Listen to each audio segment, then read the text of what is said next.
السلام علیکم ورحمۃ اللہ وبرکاتہ۔ آج بھی میں آپ کے سامنے چند اہم احادیث لے کر حاضر ہوں، ان کا ترجمہ سماعت فرمائیے۔ پہلی حدیث ہے اچھے کام کے لیے قسم توڑنا۔ حدیث نمبر ہے 3266/8۔ حضرت ابو ہریرہ رضی اللہ عنہ سے روایت ہے کہ رسول اللہ صلی اللہ علیہ وسلم نے فرمایا کہ جو شخص کسی بات پر قسم کھائے اور اپنے قسم کے خلاف بات کو بہتر خیال کرے تو اسے چاہیے کہ قسم کا کفارہ دے دے اور اس کام کو کر لے۔ یہ مسلم شریف کی حدیث ہے۔ اس حدیث سے ہمیں دو باتیں معلوم ہوتی ہیں۔ پہلی بات تو یہ کہ بات بات پہ قسم کھانا، اس کو کھیل بنا لینا صحیح نہیں ہے۔ کیوں کہ اس میں ہدایت کی گئی کہ اگر قسم کو توڑی جائے تو اس کا کفارہ ادا کیا جائے۔ وہ غالباً 3 روزے مسلسل روزے ہیں نفلی، اور اس کے بارے میں تفصیل علماء سے معلوم کی جا سکتی ہے، لیکن جہاں تک میرے علم میں ہے 3 روزے اگر رکھے جائیں تو تب جا کے کفارہ اس کا ادا ہوتا ہے۔ تو اس لیے اس سے معلوم ہوا کہ قسم کا توڑنا گناہ اور زیادتی کی بات ہے۔ پہلی بات تو آدمی قسم بات بات پہ نہ کھائے، کھیل نہ بنا لے اس کو۔ کوئی بہت ہی ضروری بات ہو یا مقصد ہو اہم، تب قسم کھائی جا سکتی ہے، اور جب قسم کھائی جائے تو اس کو پورا کیا جائے، اور اگر قسم توڑی جائے تو پھر اس کا کفارہ ادا کیا جائے، ورنہ اللہ تعالیٰ سوال کریں گے اس بارے میں۔ دوسری بات ہمیں جب معلوم ہوئی وہ یہ ہے کہ بعض اوقات ایسا ہوتا ہے کہ ہم کو کسی بات کی قسم کھا لیتے ہیں کہ ہم فلانا کام نہیں کریں گے یا فلانا کام کریں گے، لیکن ہمیں بعد میں احساس ہوتا ہے کہ یار یہ کام تو صحیح نہیں ہے۔ تو جب غلطی کا احساس ہو جائے تو ایسی صورت میں قسم توڑی جا سکتی ہے، اور اس کام کو چھوڑا جا سکتا ہے یا اس کام کو کیا جا سکتا ہے۔ تو اس لیے بہتر ہے کہ سوچ سمجھ کے قسم کھائی جائے کہ ہم صحیح بات کے لیے قسم کھا رہے ہیں، نہیں کھا رہے ہیں، اور احساس ہو جائے کہ یہ بات غلط ہے جس کی ہم قسم کھا رہے ہیں، تو اس قسم توڑی جا سکتی ہے اور وہ بات پوری کی جا سکتی ہے، ختم کی جا سکتی ہے۔ تو کفارہ وہی 3 روزے رکھنا ہے۔ تو اس بات کا اہتمام ضروری ہے کہ انسان قسم کو کھیل نہ بنا لے یا بہت آسان نہ سمجھ لے۔ پھر اگلی حدیث ہے قسم صرف خدا کی کھائی جا سکتی ہے۔ یہ حدیث نمبر ہے 3260/2۔ حضرت ابن عمر سے روایت ہے کہ انہوں نے رسول اللہ علیہ وسلم سے رسول اللہ علیہ وسلم نے فرمایا کہ اللہ نے اس بات کو منع کیا ہے کہ تم اپنے باپوں کی قسم کھاؤ۔ اگر قسم کھانا ضروری ہے تو خدا کی قسم کھاؤ، ورنہ خاموش رہو۔ یہ بخاری مسلم کی حدیث ہے۔ اس حدیث سے ہمیں اس بات کی نصیحت کی گئی ہے کہ قسم ہر بات کی نہیں کھائی جا سکتی، یعنی فلانی چیز کی قسم کھا لی، اس کی قسم کھا لی، اس کی قسم کھا لی، فلانے سر کی قسم کھا لی، یہ مناسب نہیں ہے۔ قسم کھانا ہے تو صرف خدا کی قسم کھائی جا سکتی ہے، کسی اور ہستی کے یا کسی اور چیز کی قسم نہیں کھائی جا سکتی۔ یعنی دوسرے الفاظ میں جب قسم کھا رہے ہیں تو ہم کسی بات کا عہد کر رہے ہیں، اور اس عہد میں ہم خدا کو شامل کر رہے ہیں۔ تو جب خدا کو شامل کرتے ہیں تو اللہ تعالیٰ گواہ بھی بن جاتا ہے، اور اگر نیک مقصد کے لیے کھائے تو اللہ تعالیٰ مددگار بھی بن جاتا ہے۔ تو اس لیے کہا گیا ہے کہ صرف خدا کی قسم کھائی جائے اور کسی چیز یا کسی دوسری ہستی کی قسم نہ کھائی جائے۔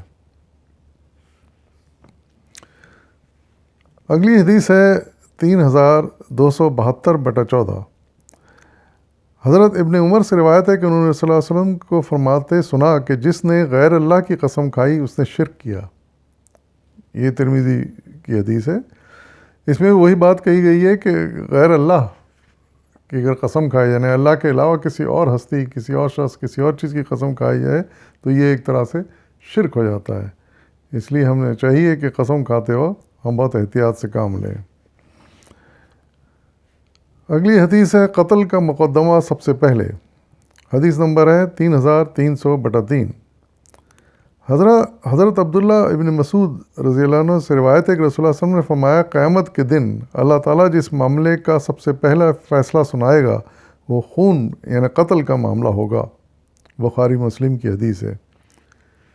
اس حدیث سے ہمیں اندازہ ہوتا ہے کہ قتل یا کسی کا ناحق خون کرنا کتنا بڑا گناہ ہے، یعنی سب گناہوں کو چھوڑ کر اللہ تعالیٰ سب سے پہلے اس کا حساب کرے گا اور اس کا فیصلہ کر کے پھر اس کی سزا دے گا۔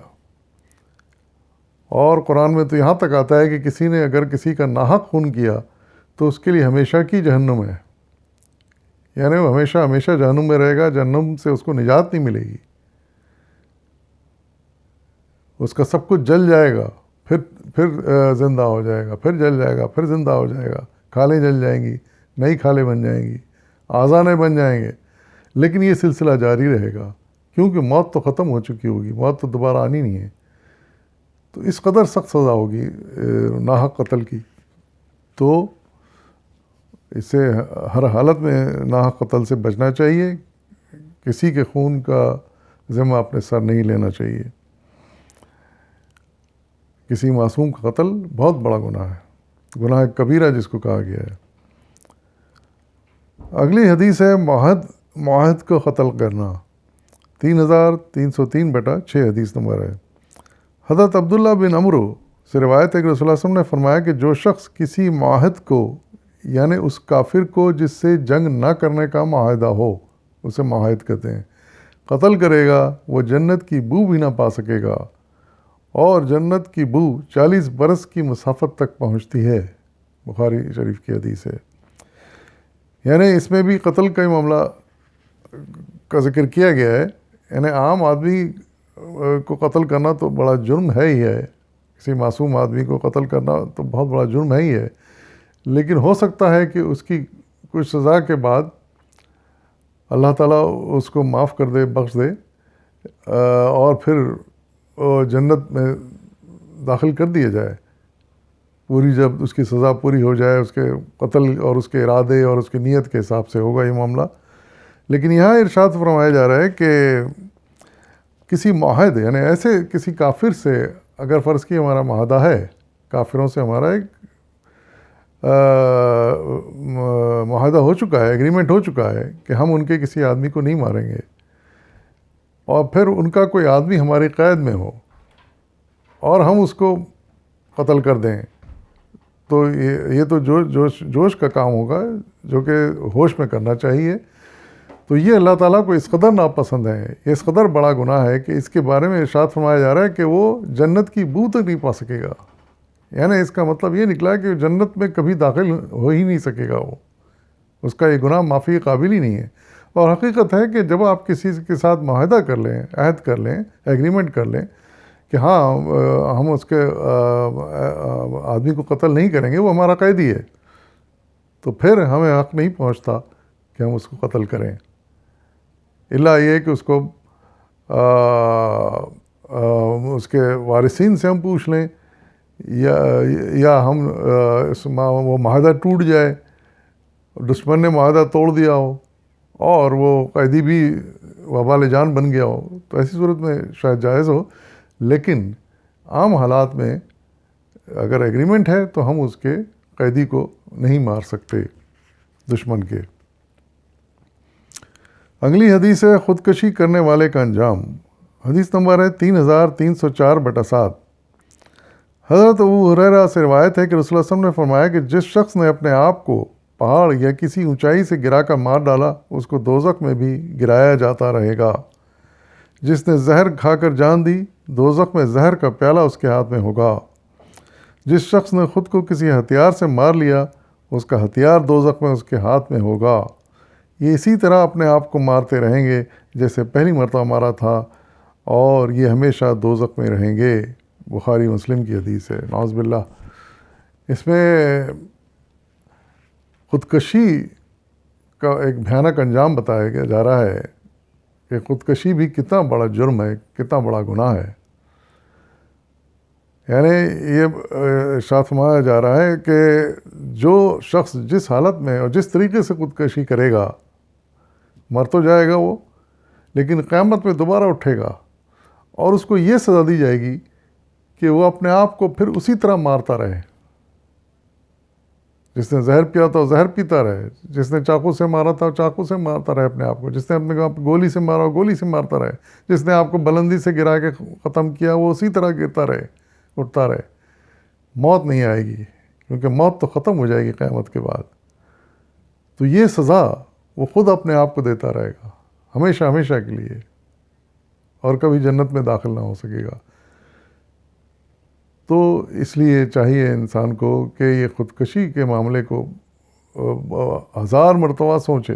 اگر کوئی ایسا شخص کسی کے دل میں خیال آتا ہے یا ارادہ کرتا ہے تو اس کے ایک نہیں 1000 مرتبہ سوچے. یہ انتہائی گھناؤنا، انتہائی بڑا گناہ ہے اور جرم ہے اپنے آپ کو مارنا.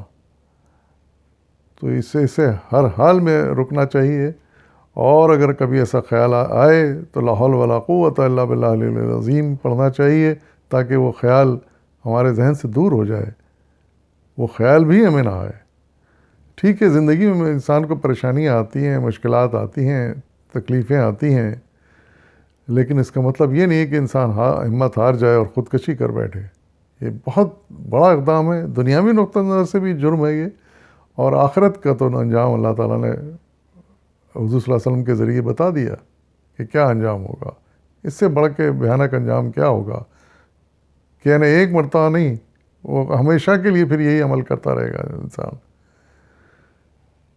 تو ہمیں چاہیے کہ کبھی بھی ایسا خیال آئے تو ہمیں اس خیال کو جھٹک دینا چاہیے، کبھی ایسا ارادہ نہیں کرنا چاہیے. یا کسی کے بارے میں معلوم ہو جائے کہ کوئی اس انداز میں سوچ رہا ہے یا کوئی ایسا ارادہ رکھتا ہے، کسی بات سے پتہ چلتا ہے کہ وہ اتنا تنگ ہے حالات سے کہ یہ حرکت کرنا چاہتا ہے، تو اس کو روک لینا چاہیے تاکہ اس کی آخرت کم سے کم خراب نہ ہو. وآخر دعوانا والحمد للہ رب العالمین.